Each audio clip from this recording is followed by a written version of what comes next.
এই যে ছোপ ছোপ আকারে বিভিন্ন জায়গায় কিন্তু ধানের চারাগুলো মারা যাচ্ছে। আসসালামু আলাইকুম। এই ধানের চারাগুলো জায়গায় জায়গায় এভাবে মারা যাচ্ছে, একটু যদি খেয়াল করেন ভালো করে, আসলে ছত্রাক জনিত একটি রোগ। তো আমার কৃষক এখানে কিছু ব্যবস্থাপত্র নিয়েছেন। তো আমি জানবো যে আসলে ওনার ব্যবস্থাপনায় কি ভুল ছিল বা কি কারণে এখন পর্যন্ত সেটার থেকে উনি রিকভার করতে পারেননি, সেটা একটু জানবো।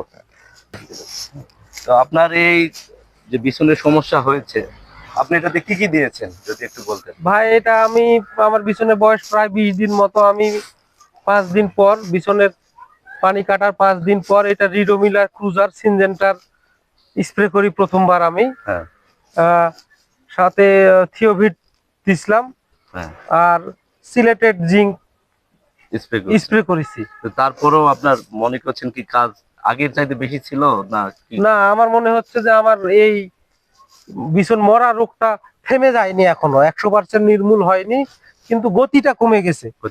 গতিটা কমে গেছে, যত দ্রুত মারা যাচ্ছিল এটা অত দ্রুত হয় না, কিন্তু এখনো আমার মনে হয় ছত্রাকটা থেকেই গেছে, ছত্রাক এখনো নির্মূল হয়নি। উনি যে রিডোমিল গোল্ড এবং ক্রুজার দিয়েছিলেন, উনি দিয়েছিলেন একটি হলো কীটনাশক কারেন্ট পোকার জন্য। আপনারা জানেন যে এখন বীজতলায় কিন্তু কারেন্ট পোকার আক্রমণ হচ্ছে। সেক্ষেত্রে আপনারা অবশ্যই পাইমেট্রোজিন প্লাস মিথেন পাইরাম এই দুটি গ্রুপের সমন্বয়ে যে কীটনাশকগুলো রয়েছে এগুলো স্প্রে করবেন, তাহলে কারেন্ট পোকার হাত থেকে ধানের তাড়াতাড়ি রক্ষা পাবে। এবং পাশাপাশি যে ছত্রাকজনিত কারণে যে এভাবে যে জায়গায় জায়গায় পচে যাচ্ছে চারাগুলো, সেক্ষেত্রে আপনারা অবশ্যই প্রথম অবস্থায় কার্বেন্ডাজিম গ্রুপ এবং পরবর্তীতে সাইমোক্সালিন অথবা আরো অন্যান্য যে ছত্রাকনাশকগুলো রয়েছে এগুলো দিবেন। উনি কিন্তু রিডোমিল গোল্ড দিয়েছিলেন, ম্যানকোজেব প্লাস মেটালিক্সিল।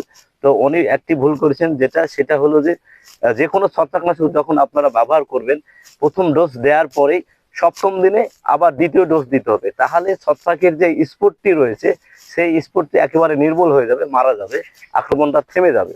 উনি একবার দেওয়ার পরে আর দেননি, এটাই ওনার ভুল ছিল। তবে আপনি এখন, আপনাকে আমি পরামর্শ দিচ্ছি, আপনি এখন সিকিউর নামে যে ছত্রাকনাশকটি রয়েছে, মানে এই সিকিউর ছত্রাকনাশকটি আপনি প্রতি লিটার পানিতে 100 গ্রাম হারে মিশিয়ে 1.25 গ্রাম হারে মিশিয়ে আপনি স্প্রে করে দিবেন। এবং প্রথম একদিন যেদিন দিবেন তার সপ্তম দিনে আবার স্প্রে করবেন, তাহলে আপনার যে সমস্যাটি রয়েছে এটা সমাধান হয়ে যাবে। দেখতে পাচ্ছেন উনি কিন্তু বীজতলায় সেচ দেন নাই। আপনাকে প্রথমত সেচটা ইনশিওর করতে হবে, মানে পানি এই শীতে যাতে কম ইনজুরি না হয় সেই জন্য আপনাদেরকে পানি ধরে রাখতে হবে এবং মোটর থেকে গরম পানিটা দিতে হবে। তো আপনারা এভাবে ধানের বীজতলায় অবশ্যই পানি ধরে রাখবেন। আর যদি সম্ভব হয় মোটরের গরম পানি দেওয়ার পরে সেই পানিটা রোদ উঠলে কেটে দিবেন, আবার সন্ধ্যার সময় আবার পানিটা দিবেন এবং পানিটা অবশ্যই বেশি পরিমাণে দিবেন, তাহলে আর এই সমস্যাগুলো থাকবে না। অবশ্যই এই ছত্রাকনাশক এবং কীটনাশক ইনশিওর করবেন, পাশাপাশি পানিটা ধরে রাখার চেষ্টা করবেন, তাহলে আমি আশা করছি যে ধানের বীজতলায় আর কোনো সমস্যা থাকবে না। ধন্যবাদ সবাইকে।